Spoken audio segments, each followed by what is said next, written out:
Les llamaron falsos positivos, un nombre limpio para un negocio sucio y sangriento. Sonaba a error burocrático, a número mal puesto en una hoja de cálculo, pero no lo era. Era el asesinato de civiles, jóvenes en su mayoría, pobres. Tras matarlos, los disfrazaban de guerrilleros, presentaban sus cuerpos como bajas en combate. Cada cuerpo era un número, una estadística que traía recompensas, días libres, ascensos, palmadas en la espalda.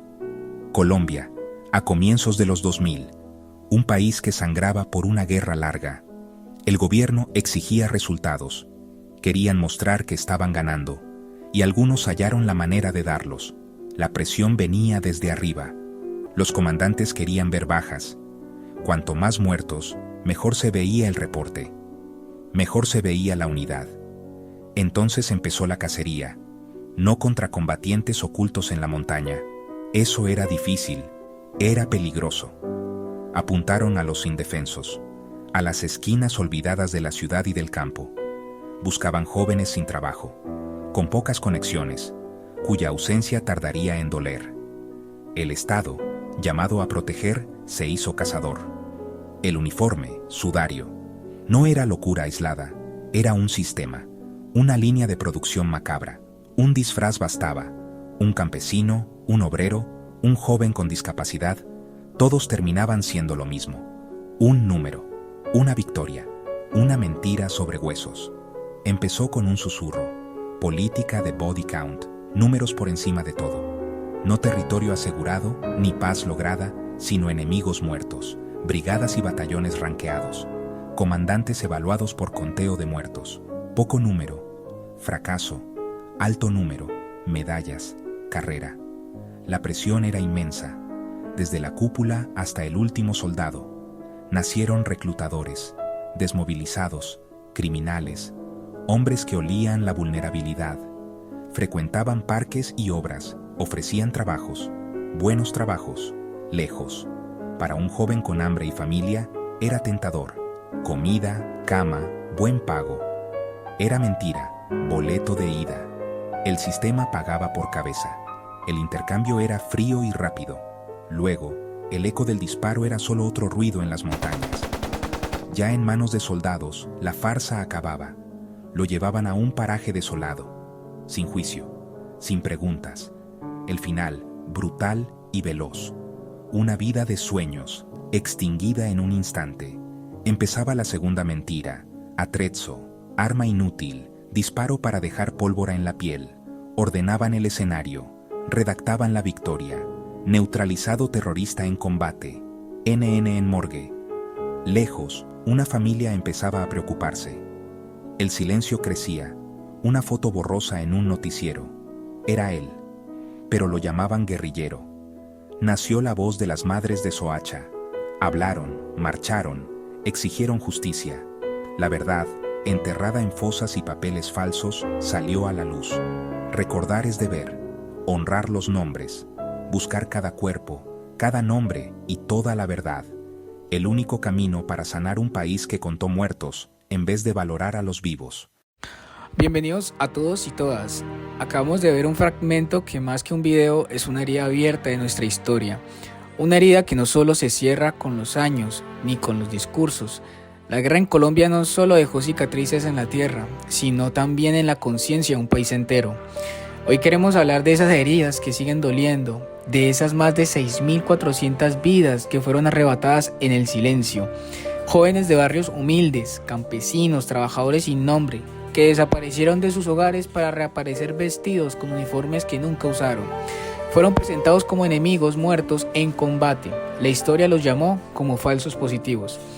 Pero ese nombre técnico, casi burocrático, oculta el horror humano detrás de la estadística.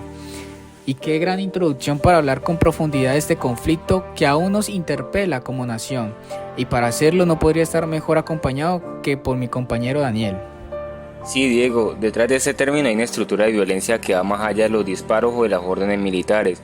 Lo que se vivió en esos años no fue un hecho aislado, fue reflejo de un sistema que aprendió a medir la eficacia del Estado por el número de cadáveres. Y cuando la guerra se convierte en una competencia de cifras, la vida deja de tener valor.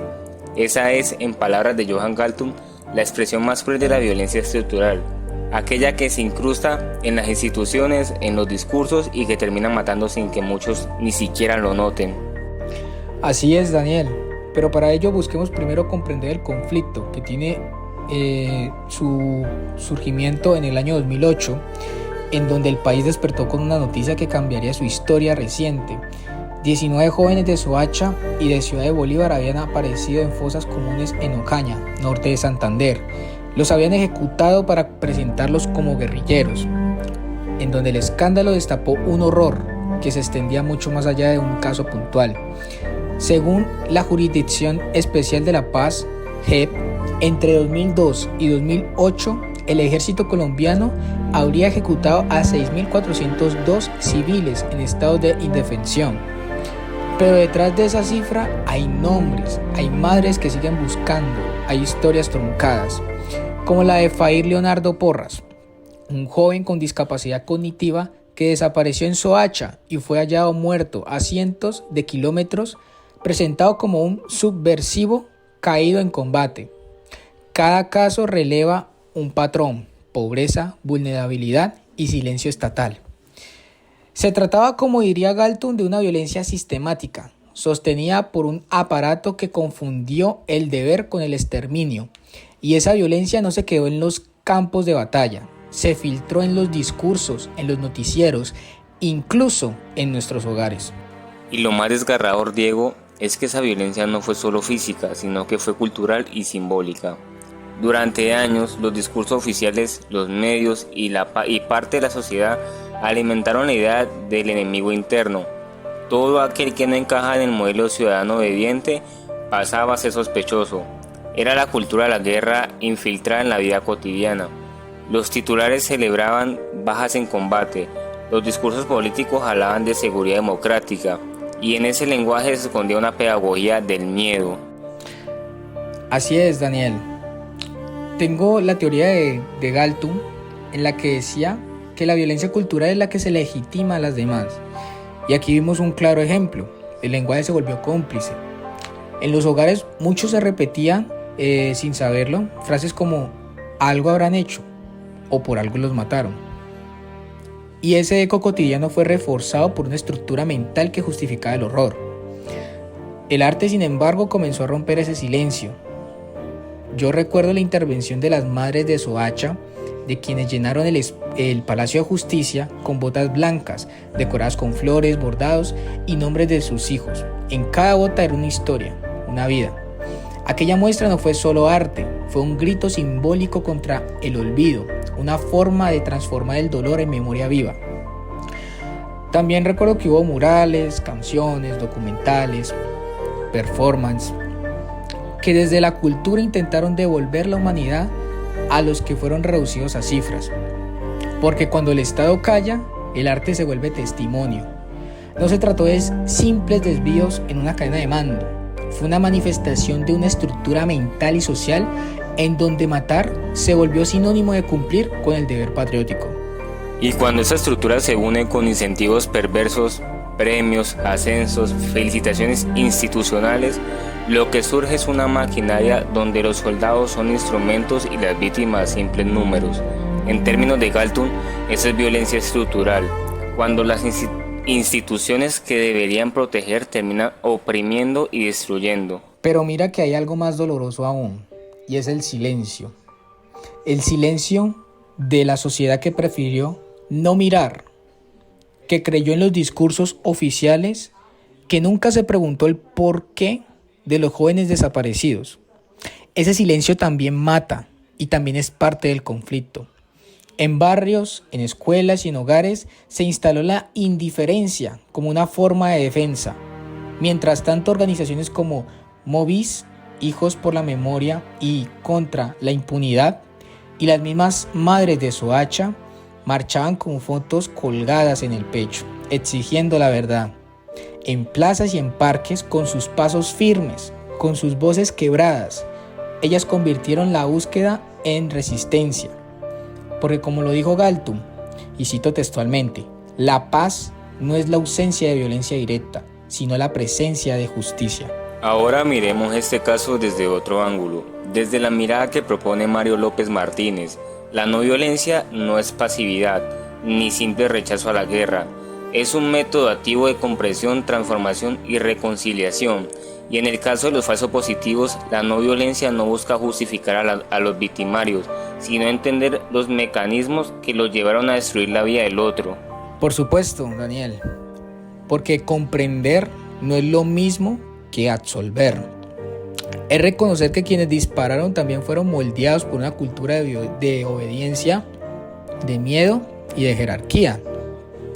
La no violencia, según López Martínez, nos invita a mirar el conflicto con compasión crítica, no para perdonar sin verdad, sino para sanar desde el entendimiento. Y es ahí donde la memoria y el arte se vuelven herramientas pedagógicas. Proyectos como Fragmentos, la obra de Doris Salcedo, hecha con metal de las armas fundidas de las FARC, nos recuerdan que el arte puede reescribir la historia desde la vulnerabilidad.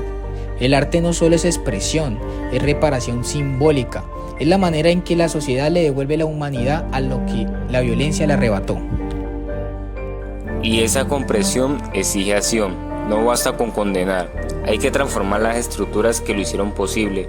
La paz positiva, como lo define Galtung, solo surge cuando se cambian las condiciones que generan violencia. Eso significa desmontar los incentivos militares que permitían el daño, reformar la educación que glorifica la guerra y construir una memoria colectiva que celebre la vida, no la muerte. Y es ahí donde entra en juego la responsabilidad del Estado y de la sociedad civil, Daniel. La JEP, el Centro Nacional de Memoria Histórica, las organizaciones de víctimas y movimientos como las Madres de Soacha han luchado por mantener viva la verdad. Sus voces son un acto de resistencia no violenta. Ellas no buscan venganza, sino reconocimiento. Su lucha es la prueba de que la no violencia también puede ser una forma de justicia, una que reconstruye sin destruir, una que denuncia sin odiar.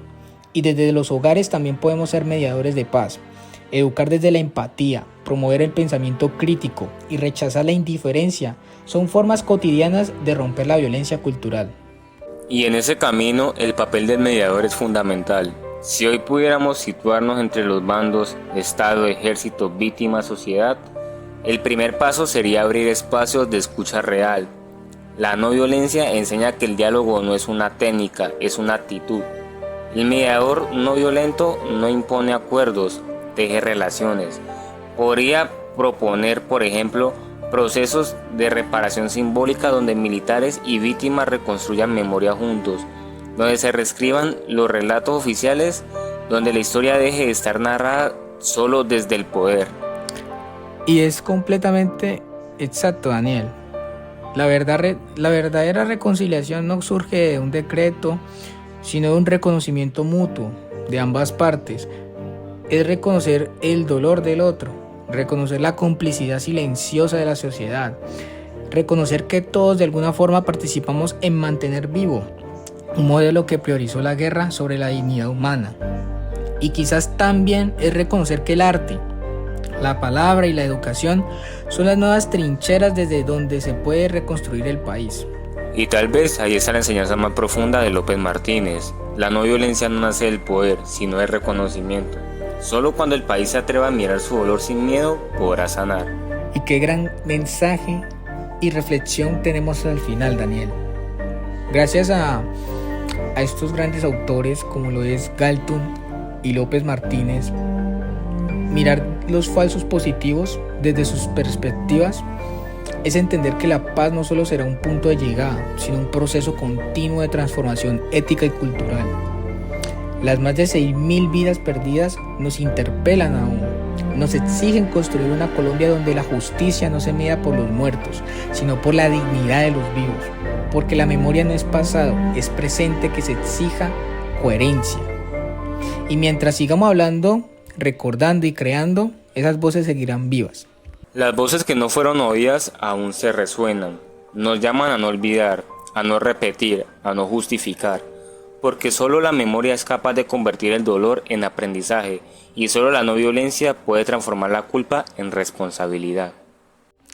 Y llegamos a al final del podcast, Daniel. Y esperamos que este diálogo haya servido para recordar de que la paz no se firma, se cultiva y se empieza en el momento en el que decidimos no volver a matar, ni con las armas, ni con el silencio. Muchas gracias, Daniel, por estar aquí en este espacio y a cada uno de nuestros oyentes que estuvieron aquí presentes. Esperamos que todo esto haya sido de su agrado y de su suma importancia y reconocimiento. Nos vemos en una próxima ocasión y esperamos que tengan un gran día. Hasta pronto.